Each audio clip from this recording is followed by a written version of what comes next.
In this video, I'll show you how to create absolutely anything in Minecraft.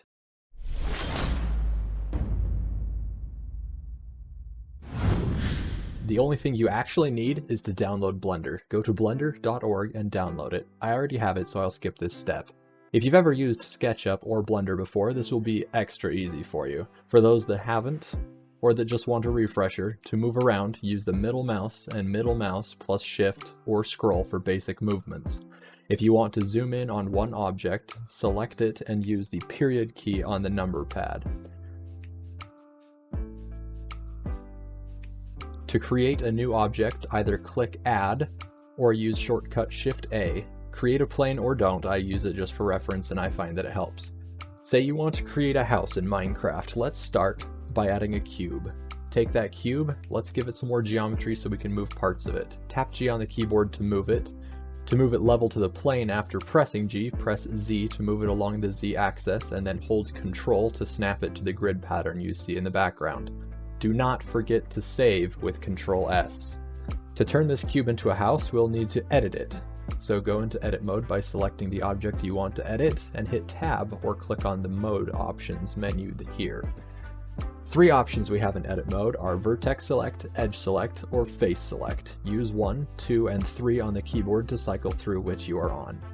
Once you have something on the object selected, you can move that part with G. If you can't tell which direction you're moving it with, you can use X, Y, or Z keys after pressing G to tell the selected portion which axis to move on. To cancel an action during a move, just right-click or use Ctrl Z to undo an action. But to make a house, we'll need more geometry to work with than this basic cube. So to add more, use the A key to select all the object's vertices, faces, or edges, and then right-click to open the menu, select Subdivide, which will also pop up a menu on the bottom left corner, which you can use to increase the geometry even further. It doesn't matter if it doesn't look like Minecraft right now, it all gets fixed in the end, don't worry. Now that we have more vertexes to work with, let's shape the house. A few different ways to go about this. First is to get the general house shape. You don't want fine details at this point though. I found the quickest way to do this is by using Edge Select 2 on the keyboard, and click where I want the line to be deformed, hold Ctrl, and then select where I want that line to end. Blender will automatically select the shortest path to that location. Or you can hold Shift to unselect or select multiple edges. To create the roof shape, select the edges where the top of the house should be. G, then Z to move them vertically. Select the rest of the edges on the roof, then hit X to open the delete menu. Choose to dissolve edges.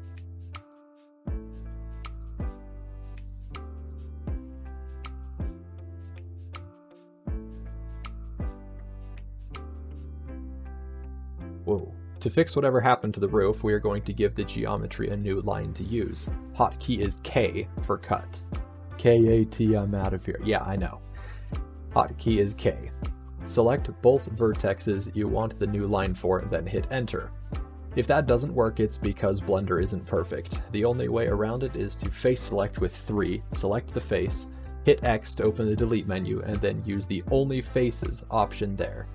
Then select the edges with 2 on the keyboard, where you want the new face to be, then hit F on the keyboard to fill between your selection. Now that we have a basic roof, I want a garage. Select the faces on the side where the garage should stick out and hit E on the keyboard, or go to the extrude section on the side and drag it out. If I want a door there, we'll need more geometry to work with, but for this one, instead of subdividing, a loop cut will work. Hotkey is Ctrl R, or select it on the side again. Using right-click to cancel movement, that will bring up the menu on the bottom left again, which I will use to bring the loop cuts up till 5. 5 looks about right, so now I'll select the faces where the door should be, and then once again extrude the region, but pushing it inward this time. Since I want to see that a little better, since it looks a little strange and I can't really tell where it's at, I'll change my view to Material Preview or Shaded up in the top right. Then go to the Shading tab at the top, select the object I want a material for, then hit New. I've found the best way to see detail on the house is to add a Fresnel node. Shortcut is Shift A, just like when creating a new object. Click on Search, and then type in Fresnel and hit Enter. Left click to place it, and then click and drag on the dot here and drag it into the base color of this node. Much better. A porch would also be good, or maybe a deck. Just using the extrude and loop cuts, again E and Ctrl R are the shortcuts, is basically all you will need. Go to the modifiers, which is the wrench icon over here, and with the house selected, add modifier. Go down to remesh, change the type to blocks, and there we go. The Octree depth controls how large this will be, and scale tunes in detail, though in most cases, leave the scale at the default of 0.9. A little drop-down option, Apply, is for once you are completely done and ready to start it in Minecraft. If not, you will ruin it. If you're getting weird lines that aren't moving with the rest of the mesh, select All with A, press 1 on the keyboard to get into vertex mode, select Mesh, clean up, and then merge by distance. This should solve that problem. If you want the model smaller than 5, here are some values that will get you as close as possible to scale, though this will only show whole blocks, not stairs, slabs, or fence that you can add later. Starting from the bottom, anything lower than a value of 3 will be less than 10 blocks. 3 is best at 0.99, it's for very small models. 4 with 0.93, 5 with 0.9 is the most common, 6, 0.75, 7, 0.55, 8, 0.5, and anything higher than that will melt your CPU. Trust me. After applying the refresh modifier, hit Tab to enter edit mode, and there it is. Now you can see the block blueprint. It's not 100% accurate, but now you have your floor plan. You can also take the 4x4, take 4 of the blocks 2x2 area there, and then pretend those are stairs, and then the ones below them are slabs. This will give you a better scale and cut the scale down by half. Now that's a house, and I already hear the comments, but a house isn't anything. Yeah, it isn't. So let's make a Minecraft model of something that someone else made. Gym statues from Pokemon would be interesting since it involves organic shapes of Rhydon. To get the Rhydon model, let's pay a visit to a gold mine of a site, the Models resource. Search for Rhydon, download the zip, extract it. To get the model into Blender, go to File, Import, and select .dae, since that's what most Pokemon models are. Open the file location where you extracted the zip folder, and select the DAE file. Select Import Units, Fixed Leaf Bones, Chains, Auto Connect, and keep bind information. This is so we can pose the model. Then hit Import. This model is huge, so to scale it down, select it and use hotkey S to scale it down with the help of the mouse. Since it isn't at the origin, use Alt-G to reset its position, and you can still zoom in on it with the period key on the number pad. Hit 3 on the number pad to go to side view, or click X axis on the top right corner to do the same. Select the armature, or the bones. Go to the Object Data Properties, which is the stickman icon, and select the Viewport Display drop-down menu and check the In Front box. This will let us see the bones on top of the model so we can see exactly where they are. Enter Edit Mode with the armature. Select all bones with A and rotate them to make it look proper. R and then typing 90 on the keypad worked best for me. Then press G to move it as close as you can to its original position. It doesn't really matter if it's perfect since the bones already know what to do on this pre-built model.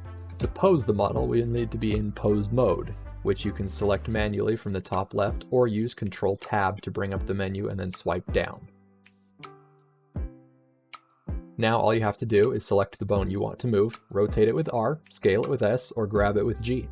Once you're happy with the pose, select all bones again with A, and press I and select Lock, Rot, and Scale to set the pose with a keyframe. If you do not do that, you will lose all of your work if you leave that frame. Once that key is set, go back to Object Mode, select the model, go back to Modifiers, which is the wrench icon, and apply the armature. Once that is applied, if you want the eyes to stick out or be indented, Edit Mode for the model and then extrude the eyes just like we did for the house. Then add the Remesh modifier and apply it once you're happy with the scale. If you're still having problems viewing the model, select the Light in Shaded View and go to the light icon on the side. Change it to Sun and change the strength to 5. You can also rotate the direction of the light using R as well.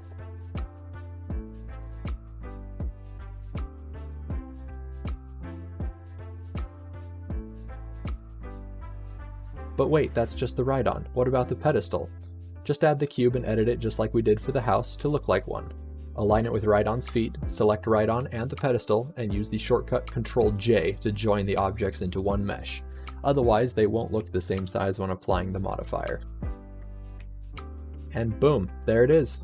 Built in under 20 minutes inside Minecraft. Dragons, trees, homes, statues, even entire cities can be planned out and blueprinted, so you don't have to.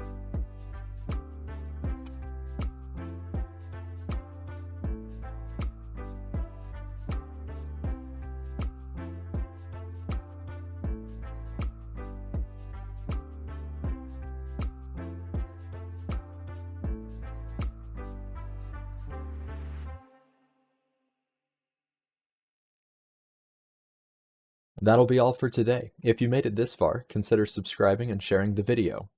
If you make anything with this method, feel free to tag me on Twitter at Bluetooth150. I love seeing your projects.